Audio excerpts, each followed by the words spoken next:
బాలా త్రిపుర సుందరి దేవి యొక్క ప్రాముఖ్యత, ఆవిర్భావం మరియు ఉపాసన గురించి ఈ కథ చెప్తుంది.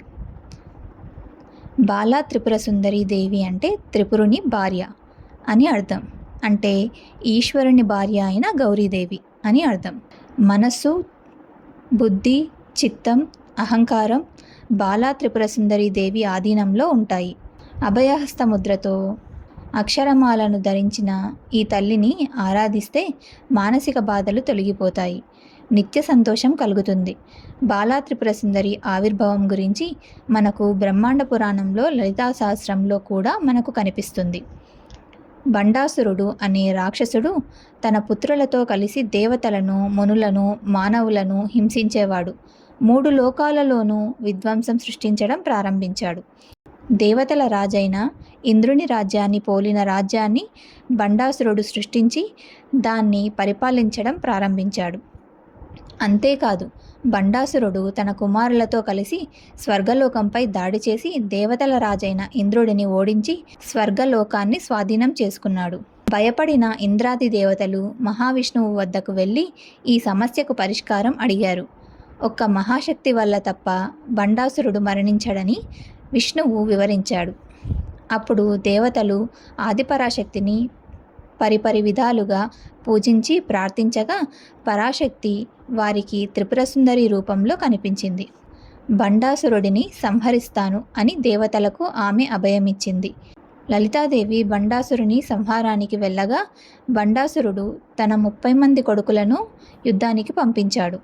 అంతటా పరాశక్తి తన కనుబొమ్మల మధ్య భాగం నుండి తన అంశతో ఒక బాలాదేవతను సృష్టించింది. బండపుత్రులను సంహరింపమని ఆజ్ఞాపించింది. బాండు యొక్క కుమారులైనటువంటి 30 మందిని సంహరించడానికి సిద్ధమై వెళుతున్నటువంటి బాలాదేవత యొక్క పరాక్రమాన్ని చూసి చాలా ముచ్చటపడిపోయిందట జగన్మాత అయిన లలితాదేవి.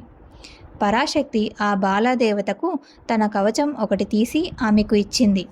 ఆమె ఆయుధాల నుండి ఆమెకు అవసరమైనటువంటి ఆయుధాలను ఇచ్చి ఆమెను యుద్ధానికి పంపింది. జగన్మాత బాలా త్రిపుర సుందరి దివ్యమైన రథాన్ని ఎక్కి బయలుదేరి యుద్ధభూమికి వచ్చింది. ఆ రథం పేరు కన్యక. కన్యక అనబడే రథం, పైగా అది హంసలు లాగుతున్నటువంటి రథం. బాలాదేవత సూర్యుని ప్రతిబింబంలో వెలిగిపోతుంది. ఆమె ముఖం ఎర్రటి కమలంలా కోపంతో ఎర్రబడింది. కోపంతో ఎర్రటి ముఖంతో వచ్చిన బాలాదేవతను చూసి రాక్షసులు భయపడ్డారు. బాలాదేవి 9 సంవత్సరాల వయసు గల చిన్న పిల్లగా వెళ్ళి బండాసుర కుమారులైనటువంటి 30 మందిని ఒక్క అర్ధచంద్ర బాణంతో సంహరించింది. ఇంద్రాది దేవతలను కూడా గడగడలాడించినటువంటి ఆ రాక్షసులను మట్టుపెట్టడం చూసి దేవతలంతా జై జయనాథాలతో పూలవర్షం కురిపించారు. త్రిపురసుందరీదేవి శ్రీచక్రంలోని త్రిపురాత్రయంలో మొదటి దేవత. షోడశ విద్యకు ఈ దేవత అధిష్టాన దేవత కాబట్టి ఉపాసకులు త్రిపురసుందరీదేవి అనుగ్రహం కోసం బాలార్చన చేస్తారు. అసలు బాలా త్రిపురసుందరి అనే నామమే పరమ పవిత్రమైన నామము. త్రిపురసుందరి అంటే మనలోని 3 అవస్థలు లేదా పురములకు బాలాదేవత అధిష్టాన దేవత. ఈ 3 పురములను శరీరముగా చేసుకొని ఈ జగత్తు అంతటిని అనుభవింపచేస్తూ బాలగా అమ్మవారు సంతోషిస్తుంది. మనం ఎన్ని జన్మలు ఎత్తినా ఈ 3 అవస్థలలోనే తిరుగుతూ ఉంటాము. కేవలం ఉపాధులు మాత్రమే మారుతాయి. అటువంటి తల్లి ఈ రూపంలో మనలోనే ఉంది. ఆవిడ ఆత్మస్వరూపురాలు.